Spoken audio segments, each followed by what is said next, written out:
Okay, so I'll give you my final thoughts on the Elden Ring network test quickly. So, Elden Ring network test, final thoughts. This game is great. This game is really good. Sorcery and skill arts are a little bit strong, but I thoroughly enjoyed playing this game. I really enjoyed fighting and mastering the bosses to an extent. I enjoyed everything they did with the bosses. Right off the bat, like, this guy has positional attacks, and there's a lot of bosses like that. It's really cool. As well as they have like really solid overworld bosses, fog gate bosses, and then they have the chalice dungeon bosses, which of course are optional. There's a lot to this game, and I think this is probably going to be game of the year. And I think people will be talking about this game for very, very, very long to come. It's really good. We're going to analyze the no-hit. Because this took... Look, if I had all of this time for Murgit, that would have been great. Yeah, Murgit was like, God, I just needed a little bit more time. What was your opinion on movement? Movement's fine. Yeah. It's really nice that they removed sprinting while you're out in the field. So sprinting only takes stamina in combat. The jumping is okay, you know. I think the horse movement is a little bit awkward at times, but it's pretty good. For the first time they're doing horses, it's nice. Okay, what's this guy's name? Tree Sentinel. So this will be my analysis on the no-hit of this boss. This took me about an hour and a half to do. Just constant attempts. And this boss was really, really cool. I really, really like this boss. It took me a while to figure it out. But what I figured out with Tree Sentinel is in the first phase, you generally want to be on his shield side. It's really, really safe on his shield side. Of course, I've learned all the attacks on his spear side, lance side, whatever it is. All the things he can do. But you really need to be efficient in your punishes here. Otherwise, he'll run away and the fight will take forever. So like here, one thing I learned is if you strafe the horse stomp, and the first phase you can strafe all of them, then you can get a lot of punishes in. And then if you stay right, like to his front right, you can bait out certain lance attacks that won't really hit you. Other than that, you want to fight him on level terrain, away from trees and rocks. It just becomes a lot more difficult if you don't. Second phase starts, and second phase he starts using his shield attacks. There's a variety of them. They're fairly easy to dodge. There aren't really any quick attacks. The one attack you need to worry about in shield phase is where he rears up on his horse and then he slams his shield into the ground. Not that one. That's just a shield bash. Is it that one? No, it's not that one. But when he does it, it creates a massive shockwave. So you can be positionally pretty okay, and it'll still hit you, and it does a lot of damage, so it'll kill you. This is a nice thing as well. When he does that charging attack, you can dodge with it and put yourself in a position for a punish.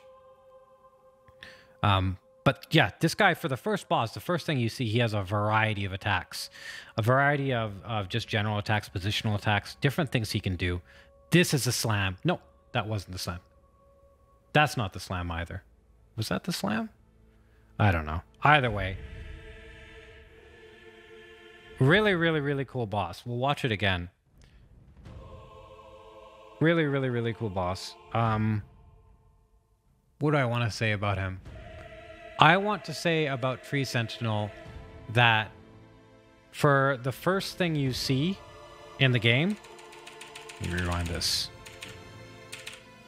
And it's not like it's a fog gate thing, it's just an overworld boss. It's like, wow. He has a moveset very similar to Gyobu from Sekiro. So if you're familiar with Gyobu, you'll be like, oh yeah, that makes sense. But he has a lot of additional moves, like way more moves than Gyobu, in my opinion. And of course, you're not deflecting like in Sekiro. You're rolling or blocking if you do that, but I don't really block that much. He has long range attacks, short range attacks. He has quick attacks with a horse tackle. He has jumping attacks. He has all sorts of different things. Yeah, he's really cool. I really, really like this fight. I wish I spent a little bit less time on it so I could get to the other fights, but this was a fun fight to no hit. So the general strategy here is you want to sprint and strafe as much as you can to his shield side. On the land side, you need to know how to dodge all of his attacks, but his shield side is the one that you're going to be safest on, simply because there's no horse tackle on the shield side, and the horse tackle is a very, very quick attack that's difficult to dodge. It also kind of has a lingering hitbox depending on where you are on the body. Phase 2, same thing. His lance side attacks are pretty much all the same. I think he has a few additional ones, but the shield side is where you want to stay as well.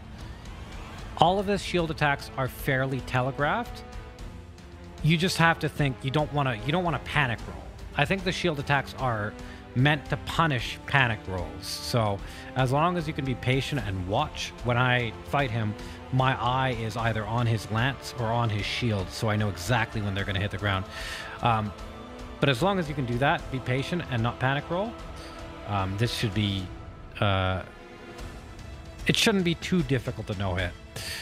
I'm doing this at like base stats and no upgrades, so you know, it's not that bad. It's a fairly fair fight. The only other thing I'd say you would have to worry about is if you're in front of him, like I was right there. The horse has a hitbox with its hooves that you can get. If you don't dodge the horse hooves, it'll hit you, but then you also have to dodge the shield after, so that's something else you need to worry about. Anyway, great boss. Thought it was really cool. It took me about an hour and a half to no hit it. I wish I had dedicated probably another 30 minutes of that hour and a half to Murgit, because then I would have no hit Murgit, but otherwise wonderful. Like really, really cool. First thing you see in Elden Ring, and it's like great. If this is a precedent for what's to come, I'm excited for it. Okay, so this is my analysis of Margit, the Fell Omen. This is as close as I got to no-hitting this boss during the network test. I actually ended up running out of time. I think if I had another 30 minutes, or at most another hour, I could have done this.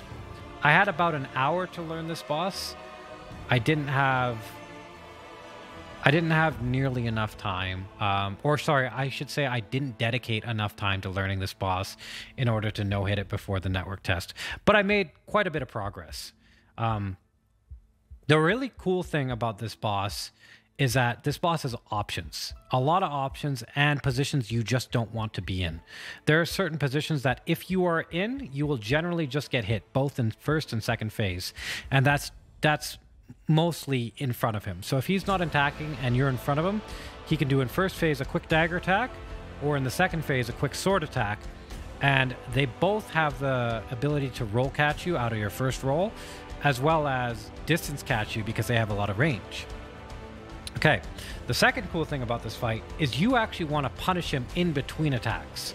He's fairly safe and protected before he attacks and after he attacks, but it's in between his combos that you want to punish him in order to make this fight efficient.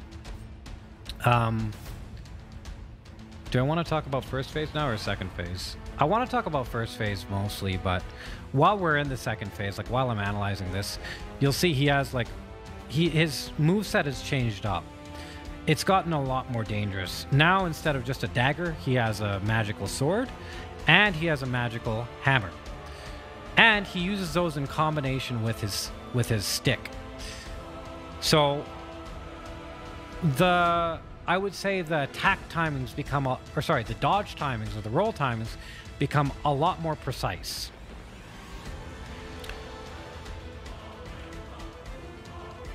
And I guess if you're fighting this boss without the intention of no-hitting it, not only do the dodge times become more precise, but he deals a lot more damage. Like, look at that. That took off mostly all my health, and then he did a follow-up that I couldn't roll out of.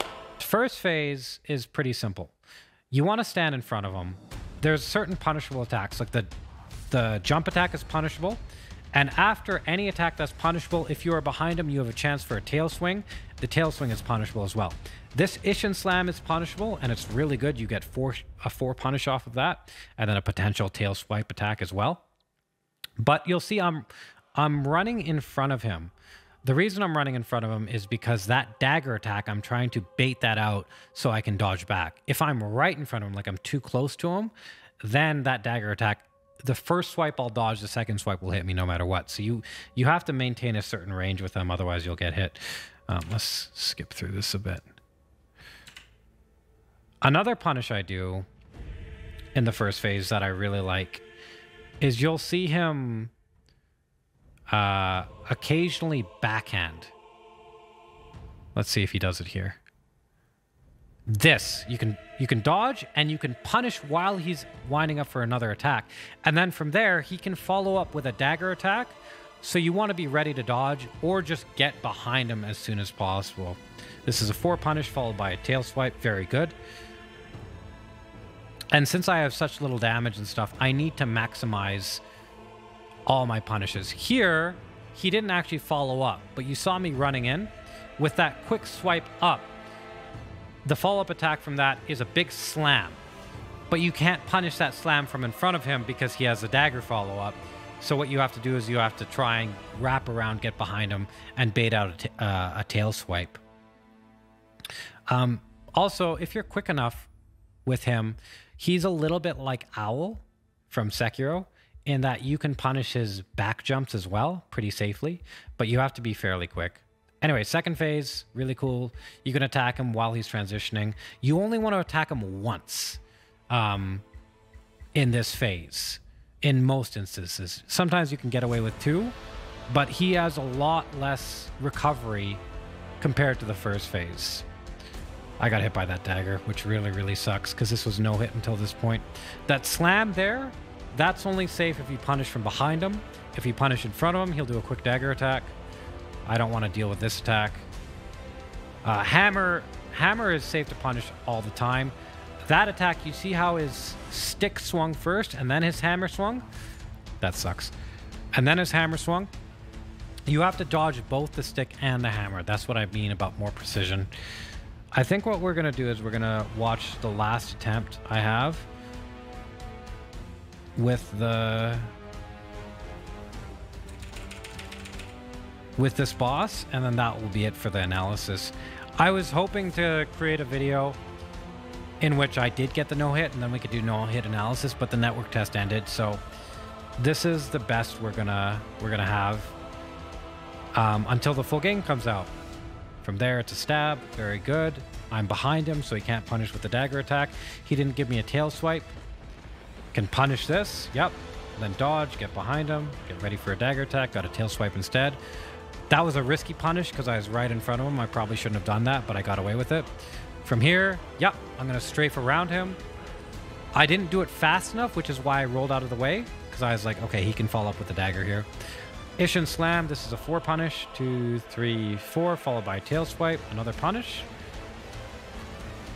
And first phase is almost done. Bum, bum. Very good. First phase is almost done. I don't like to mess with that attack. That attack has too many things it can go into, and I haven't completely learned it yet. This is second phase. I'm going to hit him right as he's transitioning, dodge the hammer, and then dodge the slam down. And now I'm going to be very careful. You'll see I'm trying to bait out that sword attack because it's so quick. And if he combos it, I can get potentially something else. Right? But he's being pretty stingy with his attacks right now. Big hammer swing, you can punish that just once. And then be careful of a follow-up dagger swing, especially if you're in front of him. There's a dagger. There's a sword, which I didn't know he could do after a dagger, but that's what I'm talking about when I say he has very low recovery. Yeah, dodged both the stick and the hammer. And then baiting out the attack again. This time I got it. You do not want to punish this in front of him because he has the quickest dagger attack known to man. The Ishin Slam is a 4 punish. It's great.